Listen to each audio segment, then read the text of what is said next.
झंडा में ध्वज में फूलमाला लगा दो, नहीं है तो तिलक लगा दो।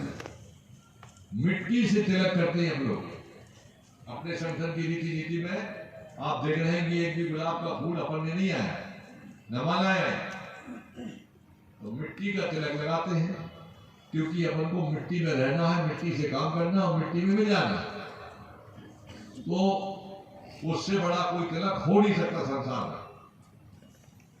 और एक गीत भी है, इस मिट्टी से तिलक करो धरती है बलिदान की। तो ये ग्राम इकाई की बैठक, जिला की बैठकें मैं देख रहा हूँ कोरोना काल के अंतर्गत चलते हुए बैठकें नहीं हो पाई। अब एक सुविधा हो गई है गूगल मीटिंग की। कुछ हमारे कार्यकर्ता है गूगल मीटिंग में, एक बार जिले की बैठकें हम सब ली थी हमने, तो उनसे नहीं आता कि मोबाइल को कैसे करना है, तो उनका नाती बगल में बैठ जाता है, बटन दबा देता है, लो दादाजी देखो मत करो। तो भोपाल आने में जाने में पैसा बहुत खर्च होता है, बार बार मीटिंग हो नहीं सकती है, तो हम 1 घंटे की मोबाइल पर मीटिंग कर सकते हैं। गूगल मीटिंग जिले की हो जाए, गूगल मीटिंग विकासखंड की हो जाए, प्रांत की हो जाए, प्रदेश की हो जाए, राष्ट्र की हो जाए, तो गूगल मीटिंग हो सकती है। हमने बहुत मीटिंग की है दिल्ली आंदोलन में, कोई चलती थी बहुत ज्यादा, और इस सब की जानकारी कार्यालय अपना बहुत अपडेट बन गया है। उस कार्यालय में आदमी है, वो आपकी बैठकों की जानकारी लेगा और आपके कंप्यूटर में डालेगा कि किस गांव की किस जिले की बैठक नियमित नहीं हो रही और किसकी हुई। बैठक में 3 बातों और ये प्रस्ताव पास किए, ये जानकारी आपकी ली जाएगी। तो बैठकें जरूरी है और ग्राम इकाई जरूरी है। ठीक है जी, रघुवंश जी, कोठारी जी आ रहा, समझ नहीं आ बहुत सारी जोड़ी। अच्छा, आपसे जुड़ा हूं सर इसलिए। बैठक में निर्णय जब हम करें तो कोशिश ये रहे कि ये नहीं कि साहब 8 कह रहे हैं उत्तर में जाओ और 4 कह रहे हैं पश्चिम में जाओ। बहुमत के आधार पर फैसले में बीमारी पैदा होती है। जो 4 लोगों की नहीं मानी जाएगी, वो 4 लोग काम करना बंद कर देते हैं। इसीलिए सर्वसहमति बहुमत का आधार बहुत रेयर रखा जाए।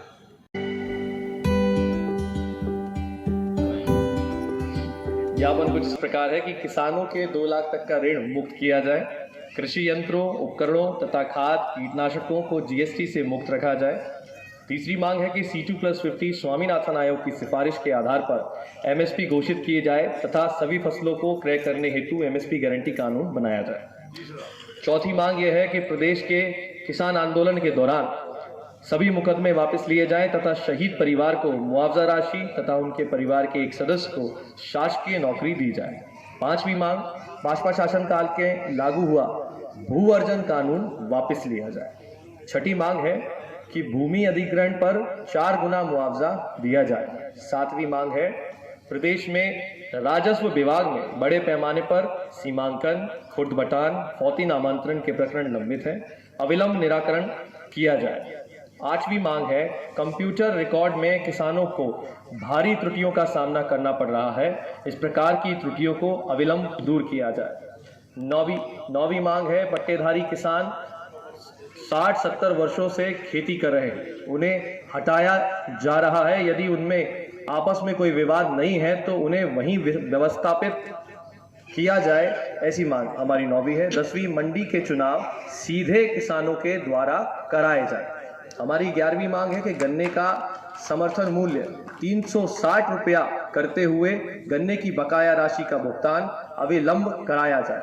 हमारी 12वीं मांग है गन्ने का समर्थन मूल्य, गन्ने खरीदी सीजन के पूर्व गन्ने रिकवरी जांच कराकर जांच के आधार पर भुगतान अधिनियम में अंतर्गत भुगतान कराया जाए। 13वीं मांग है दुग्ध उत्पादक किसानों को 15 रुपये प्रति फैट का भाव प्रदान किए हुए पशु आहार पर 50% अनुदान प्रदान किया जाए। हमारी 14वीं मांग है सिंचाई हेतु नहरों का पानी किसानों को निःशुल्क दिया जाए। हमारी 15वीं मांग है डीजल पर लिया जा रहा टैक्स समाप्त कर किसानों को 50 रुपया प्रति लीटर डीजल उपलब्ध कराया जाए। हमारी 16वीं मांग है राहत राशि का मुआवजा वितरण में आरबीसी 64 की धारा के तहत और फसल बीमा वितरण में किसान के खेत को ही इकाई माना जाए। हमारी 17वीं मांग है आवारा पशु की समस्या निवारण हेतु समस्त ग्रामों में गौशाला का निर्माण व उनके रखरखाव हेतु पर्याप्त राशि किसानों का समूह बनाकर दी जाए ताकि गौ माता की सेवा व खेतों की रखवाली समान रूप से हो सके। हमारी 18वीं मांग है कि नकली खाद बीज एवं कीटनाशक निर्माताओं एवं विक्रेताओं के विरुद्ध कठोर कानून व कार्रवाई सुनिश्चित की जावे ताकि प्रतिवर्ष किसानों को हो रहे अन्यत्र नुकसान से उन्हें बचाया जा सके। हमारी 19वीं मांग है कृषि कार्य हेतु बिजली कम से कम 12 घंटे वह भी एक ही बार में दी जावे और सारी शिफ्ट प्रातः 6 बजे से रात्रि 8 बजे तक ही की जावे ताकि कृषि कार्य ठीक से जो टुकड़ों में मिलने वाली बिजली के कारण बाधित होता है वो ठीक ढंग से हो सके। हमारी 20वीं मांग है कि मुख्यमंत्री डीपी अनुदान योजना जो मार्च 2019 में बंद कर दी गई थी उस योजना को पुनः शुरू कराया जाए। हमारी 21वीं मांग है कि 50% बिजली के बिल माफ किए जाए। हमारी 22वीं मांग है प्राथमिक स्तर से स्नातकोत्तर तक किसान एवं मजदूरों के बच्चों की शिक्षा निःशुल्क तथा गांव के स्कूल में शिक्षकों की पर्याप्त संख्या सुनिश्चित की जाए। हमारी 23वीं मांग है कि वनोपज संग्रहण पर वनवासी का अधिकार दिया जाए। हमारी 24वीं मांग है कि डोडा चूरा की खरीदी सुनिश्चित की जाए। हमारी 25वीं मांग है कि 60 वर्ष से अधिक आयु के किसानों, मजदूरों एवं घरेलू कामकाजी महिलाओं, विधवाओं, अशक्तजनों और अनाथ को प्रति माह 4,000 रुपए की सम्मान राशि प्रदान की जाए जिससे महंगाई के अनुपात में समय समय पर वृद्धि भी की जाए। हमारी 26वीं मांग है कि कपास का समर्थन मूल्य कम से कम 15,000 रुपए प्रति क्विंटल का मूल्य घोषित किया जाए। ये हमारा संक्षिप्त ज्ञापन है 26 मांगों का। 167 मांगों का विस्तृत ज्ञापन भी किसान साथी, मीडिया के साथी और उपस्थित सभी लोगों को फोटोकॉपी और व्हाट्सएप के माध्यम से दे दिया जाएगा। मैं उपस्थित कांग्रेस पार्टी के दोनों पूर्व मंत्री और एक हमारे वर्तमान विधायक पीसी शर्मा जी और आदरणीय नायक जी से निवेदन करूंगा कि दोनों में से कोई एक व्यक्ति अपनी पार्टी की ओर से इस ज्ञापन पत्र पर अपना विचार प्रस्तुत करे। किसान संघ के सभी पदाधिकारीगण, प्रतिनिधिगण, देवियों और सज्जनों, मैंने दोनों ज्ञापन इतना समय हमारे पास था कि उसको बैठकर वहाँ पूरा मैंने पढ़ा है और इस ज्ञापन के संबंध में मुझे केवल इतना कहना है कि ये किसी भी राज्य या देश को आगे बढ़ाने की बाइबल के समान है।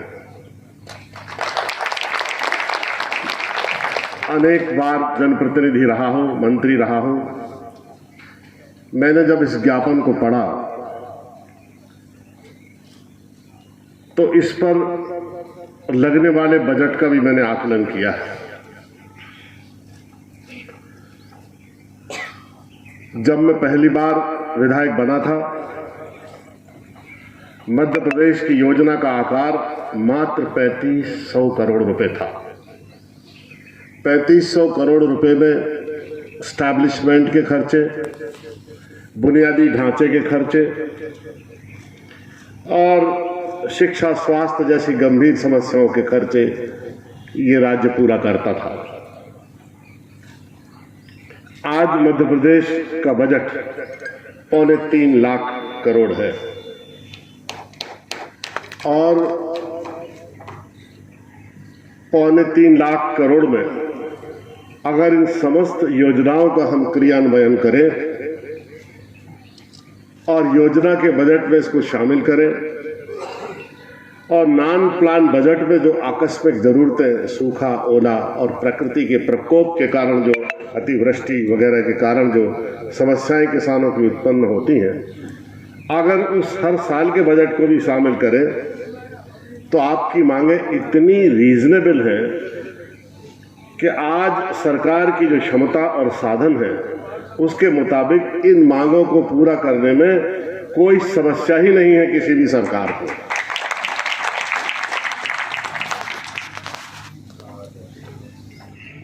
पर हो क्या रहा है, ये प्राथमिकताएं कहां जा रही है सरकार की।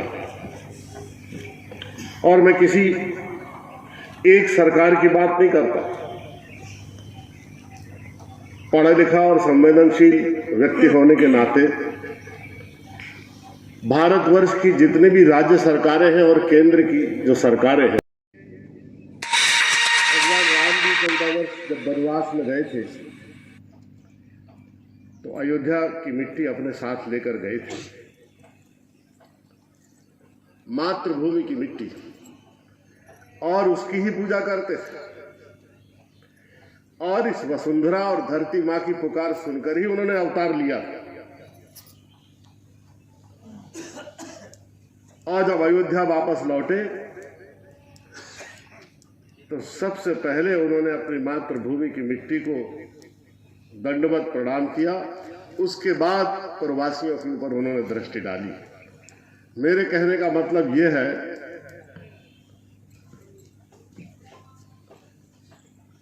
कि राष्ट्र प्रेम का आधार ही हमारी धरती मां रही है, हमारी मातृभूमि की मिट्टी रही है। इस देश में वो केंद्र में रही है। एक बड़ा सुंदर प्रसंग है रामचरितमानस का कि प्रभु राम के पैरों में कांटे लगे हुए सीता मैया ने देखे तो भाव विहल होकर उनके चरणों की तरफ दौड़ी। देखा तो पैर कांटों से भरे थे। वो दौड़कर गई, एक कांटा उठाकर लाई, उनका पैर अपनी गोद में रखा और कांटे से कांटा निकालने का यत्न करने लगे। थोड़ी देर तक प्रभु राम देखते रहे, फिर उन्होंने वो कांटा अपने हाथ में ले लिया और कहा हम निकाल देते। कांटा निकालने का अल्प समय अभिनय किया, फिर वो कांटा फेंक दिया और कहा ये कांटे मुझसे निकलते नहीं है। तो सीता जी दूसरा कांटा तोड़ के लाई कि हम निकाल देते। तो उन्होंने कहा कि तुम मूर्तिवती भक्ति हो और तुम मेरे स्वरूप को जानती हो कि मैं देह अभिमान से मुक्त इस वेदांत का ब्रह्म हूं, और मैं देह अभिमान से मुक्त होने के कारण शारीरिक पीड़ा से भी मुक्त हूं। लेकिन तुम अगर ये कांटे निकाल दोगी तो तुम्हारी भक्ति की महिमा कम हो जाएगी। और वो कांटे उन्होंने अपने पैर में छोड़ दिए और खड़े हुए और कहने लगे धरती मां, तुम्हारी करुण पुकार सुनकर मैंने अवतार लिया।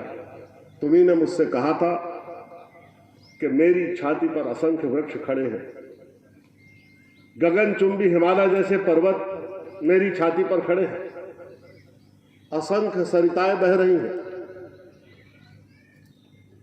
सागर जिसका और छोर नहीं है वो भी मेरे आंचल में समाहित है, पर उनका भार मुझे भार नहीं लगता। इन दुष्ट राक्षसों के भार से, असुरों के भार से मुझे मुक्त कराओ, इनका भार मुझसे सहन नहीं होता। और तुम्हारे ऊपर उगे कांटे ये मेरे पैर पर लगते हैं, ये कांटे मुझे लगे इससे मुझे कोई तकलीफ नहीं हुई, लेकिन मेरे छोटे भाई भैया भरत इसी मार्ग से आएंगे, अगर उनके पैर में ये कांटे लगे तो उन्हें भी शारीरिक पीड़ा नहीं होगी, वो महान संत।